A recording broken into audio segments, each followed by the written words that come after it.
ახლა კი მოვემზადოთ კოტეტას თასის პირველი ნახევარფინალური გარბენისთვის, სადაც 10 ავტომობილი გამოვა. გიორგი პირიევი, არჩილ ბიძინაშვილი იქნებიან პირველ ხაზზე, ერნესტი ბაბაიანი, კონსტანტინე სულამანიძე იქნება მეორე ხაზში, ავთანდილ ფანცულაია, მამუკა ქსოვრელი იქნებიან მესამე ხაზში,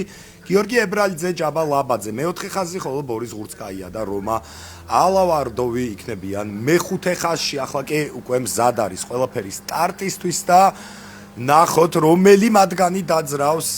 უკეთ და რომელი იქნება პირველი მოსახვევის შემდეგ წინ ჩვენგან მარჯვნივ პიროიანი მარცხნივ არჩილ ბიძინაშვილი BMW Honda-ს წინააღმდეგ გერმანია იაპონიის წინააღმდეგ ნახოთ პირიევი თუ ბიძინაშვილი დავიძარით ცოტათი ცუდად დაძრა პირიევმა მაგრამ გამოასწორა სიტუაცია იქ ბაბაიანი ცდილობდა შეტევას არჩილ ბიძინაშვილზე და დარჩა შეინარჩუნა ბიძინაშვილმა თავისი მეორე პოზიცია პირიევი კი ლიდერობს ნახოთ ბიძინაშვილი ცდილობს გარე ტრაექტორიით შეუტიოს ლიდერს თუმცა გიორგი ინარჩუნებს თავის პირველ ადგილს შუა ტრაექტორიით ცდილობს დაიცვას თავი მაგრამ ეს ბიძინაშვილს აძლევს იმის საშუალებას რომ გადაუჭრას ტრაექტორია მაგრამ ბაბაიანი არ უნდა დაავიწყდეს არჩილს აქ ოდნავ აჩქარებაზე არ გამოუვიდა გამოსვლა ბაბაიანს რაც შეეხება ბიძინაშვილს პირიქით უკეთ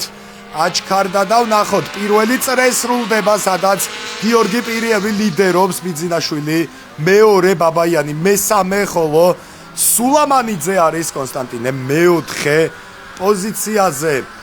ჯერჯერობით არაფერი არ იცლება მეხუთეზე არის მამუკა ქსოვრელი თუ არ ვცდები კი ბატონო რომელიც ცდილობს წამოეწიოს კვარტეტს ავთანდილ ფანცულაიას გადაასწრო ქსოვრელმა მაგრამ პირველი კვარტეტი უფრო შეიკრა იქ ქსოვრელი არის შუაში და დანარჩენი ხუთეული უკვე ჩამორჩება მამუკას თვითონ გიორგი პირიევი არჩილ ბიძინაშვილი ბაბაიანს მეკოდი გადაასწრო სულამანიძე თუ არა ბაბაიანი არის ისევ კი ბატონო მესამე პოზიციაზე და მესამე წრეს ვიწყებთ ჩვენ რბოლის სადაც გიორგი პირიევი ისევ და ისევ ლიდერობს, თუმცა არ აქვს გარანტირებული ეს გამარჯვება, რადგან არჩილ ბიძინაშვილი რამდენ გამოცდილი არის ეს ჩვენ ძალიან კარგად ვიცით, მაგრამ კვალიფიკაციაში პირიევმა დაახლოებით ნახევარი წამი მოუგო არჩილ ბიძინაშვილს, რაც იმის თქმის საშუალებას გვაძლევს, რომ გიორგი პირიევი ძალიან კარგად არის მომზადებული ამ რბოლისთვის. კი არა, ერნესტი ბაბაიანი აგერ ახლოს მიყვება არჩილ ბიძინაშვილს და ვნახოთ შეიძლება ვიხილოთ მეორე ადგილისთვის ბრძოლა. მესამე წრეს ასრულებს გიორგი პირიევი და დაიწყებს უკვე მეოთხე წრეს ბიძინაშვილი ბაბაიანი და სულამანიძე ჯერჯერობით არაფერი არ იცვლება ტრასაზე საინტერესოა რა ხდება უკანა რიგებში მე მგონი ქსოვრელი ისევ მეხუთე პოზიციაზეა თუმცა რამხელა უპირატესობა აქვს ამ კვარტეტს კვალიფიკაციის მიხედვითაც ისედაც პირველი ოთხეული ძალიან წინ იყო და ასეც გრძელდება რბოლა უკვე წრეზე ეწევიან ჩამორჩენილებს პირიევი ბიძინაშვილი ბაბაიანი და სულამანიძე თუმცა პირიევს უკვე რამხელა უპირატესობა აქვს ბიძინაშვილმა ვერ მოახერხა სტარტზე პირიევზე შეტევა რამაც დააკარგინა ტემპიც და აქ როგორი ბრძოლა გვაქვს უკანა რიგებში ეს არის მეშვიდე პოზიციისთვის ბრძოლა ვერცხლად ხო თქოსები ავტომობილი ფანცულაია და ებრალიძე იყო უკეთ გამოჩნდება და აქ უკვე ბაბაიანი ძალიან ახლოს არის ბიძინაშვილთან უკეთ ხომ არ შეინახა ბაბაიანმა საბურავები ჩვენ ვართ მეხუთე წრეზე რბოლის რომელსაც ძალიან მალე დაასრულებს გიორგი პირიევი და დაიწყებს თავის მეექვსე წრეს თუმცა წრეზე ეწევიან დანარჩენ პილოტებს პირველი და 88 ნომრის დუელი გრძელდება ბიძინაშვილი ბაბაიანი რომელი მათგანი დარჩება გამარჯვებული გადაგვრჩეს ჩვენ შედარებით უკანა რიგებში ეს არის 47 ნომერი ჯაბა ლაბაძე რომელსაც ცდილობს შეუტიოს ყვითელი BMW წითელი ვანქანა გადავიდა ტრანსპორტის გარეთ გაატარა ლიდერები აქ ქსოვრელის ბრძოლა გვაქვს რომელსაც გადაასწრო აქ ძალიან მარტივად რაიმე დაზიანება ხომ არა ქსოვრელს პანცულაიამ მარტივად გადაასწრო ქსოვრელს და აქ დაზიანებულია ნამდვილად ჯაბა ლაბაძის ავტომობილი და როგორი დრიფტით შემოვიდა მარტო დაჩენილი პილოტი არის ატარებენ წრეზე ჩამორჩენილებს პიროიანი გაატარეს და ბიძინაშვილი ბაბაიანი სულამანიძე აქვს გასტარებელი აუცილებლად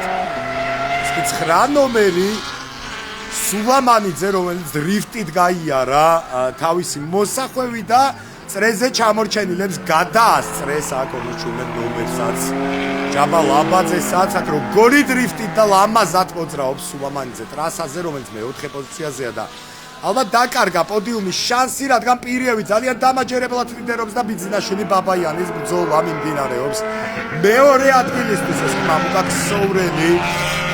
თქვენს წინაშე, მე მგონი მე-7 წრეს იწყებს გიორგი პირიევი და დარჩება დაახლოებით 3 წრე ერბოლის დასრულებამდე. ეს კი ბორის ღუნწკაია გახლავთ და აქ კი არჩილ ბიძინაშვილის და ერნესტი ბაბაიანის ბრძოლა გრძელდება. მეორე ადგილისთვის პირიევმა დაიწყო კიდევ ერთი თავისი წრე. პირველ პოზიციაზე არის 22 ნომერი ბიძინაშვილი და ბაბაიანი კი აგრძელებენ მეორე ადგილისთვის ბრძოლას, თუმცა უშედეგოდ ბაბაიანის სტარტის შემდეგ ცდილობს ბიძინაშვილზე გასწრებას, მაგრამ არადა არ გამოზნის. პირიევი კი ძალიან დამაჯერებლად ლიდერობს, არ ვიცი. კონსტანტინე სულამანიძეს ალბათ კიდევ ერთი 4 აქვს საბურავის, რადგან მშვენივრად ესე ცეკვაცეკვით მოძრაობს ტრასაზე და იქ როგორი ბრძოლაა დააკვირდით. ბოლი გაზდის ერთ ავტომობილს, ეს ჯაბა ლაბაძის ავტომობილია, რომელსაც კარგა ხანია ესე თეთრ ბოლს აყენებს რუსთავის შემოკლებულ საერთაშორისო ავტოდრომზე. და აგერ ცდილობს შეუტიოს ჯაბა ლაბაძეს ბორის ღურწკაია. ჯერჯერობით და არ გამოდის გიორგი პირიევი კი ისევ და ისევ დამაჯერებლად ლიდერობს შესანიშნავად 22 ნომერი ატარებს თავის ბოლას და ეწევა უკვე მამუკა ქსოვრელს წრეზე. ეს კი არჩილ ბიძინაშვილი და ერნესტი ბაბაიანის დუელი, რომელიც პირველივე წრიდან მოყოლებული გრძელდება. არჩილი ჩამორჩა საგრძნობლად გიორგი პირიევს, რომელიც ძალიან დამაჯერებლად ლიდერობს. ისევ, არა ეს გიორგი ებრალიძეა, რომელიც ჯაბა ლაბაძეს ცდილობს შეუტიოს და ჯაბა ლაბაძეს აშკარად რაღაც დაზიანება აქვს, რადგან ესე თეთრი ბოლი გამოსდის მის ავტომობილს და არჩილ ბიძინაშვილმა თითქოს ერნესტი ბაბაიანთან მცირედი უპირატესობა მოიპოვა, თუმცა გიორგი პირიევი როგორ დამაჯერებლად ლიდერობს. ბრავო ამ ადამიანს. თავისი 22 ნომრიანი ბევეთი მთელი რბოლის მანძილზე, ნახევარფინალის მანძილზე ლიდერობს. და ალბათ ბოლომდეც მიიყვანს საქმეს და გაიმარჯვოს ბოლაში. ეს კი კონსტანტინე სულამანიძე, რომელიც მთელი რბოლის მანძილზე ცდილობს დრიფტით გაიაროს რუსთავის შემოკლებული ავტოდრომი და იქ კი უტევს უკვე ებრალიძე ლაბაძეს შიდა ტრაექტორით, ნახოთ გადაასწრებს თუ არა. იმედია კონტაქტამდე არ მივალთ, არ მივედით, მაგრამ არ ვიცი აქ ლაბაძის ავტომობილს აშკარად რაღაც ჭირს მის მერსედეს. ფაქტია, რომ ძალიან უჭირს ტრასზე სიარული, თეთრი ბოლი გამოსდის მის ავტომობილის ქვედა მხრიდან, თუმცა პოზიციებს ართმობს და არ გადის ჟიუტად ჯაბა ლაბაძე ტრასიდან, მაგრამ აი აქ უკვე ძალიან გაუჭირდება გიორგი ებრალიძესთან ამ პოზიციის შენარჩუნება, მაგრამ აჩქარების ხარჯზე მაინც აქ რა შვება. ებრალიძე შეცდომა დაუშვა, ბოლა დასრულდა ამასობაში კი ბატონო გიორგი პირიევმა მოიგო თუ აქ საბურავიც გაუსკდა, კი ბატონო მე მგონი წინა მარცხენა, რომელიც არ ჩანდა. კი ბატონო შეანელა ქედან გამომდინარე გიორგი ებრალიძემ და ჯაბა ლაბაძემ ამოსუნთქვის საშუალება მიიღო. ბოლოში კი ნახევარფინალში გაიმარჯვა პირიევმა არჩილ ბიძინაშვილი ბაბაიანის სულამანიძე არის ხუთეული, ფანცულაია გადის მე-5 ადგილზე, რადგან გადაასწრო ქსოვრელს. ქსოვრელი ლაბაძე ებრალიძე ღურწკაია და ალავე დოვიასე დასრულდა ჩვენი პირველი ნახევარი. ახლა კი დაველოდოთ ჩვენ მეორე ნახევარ ფინალს.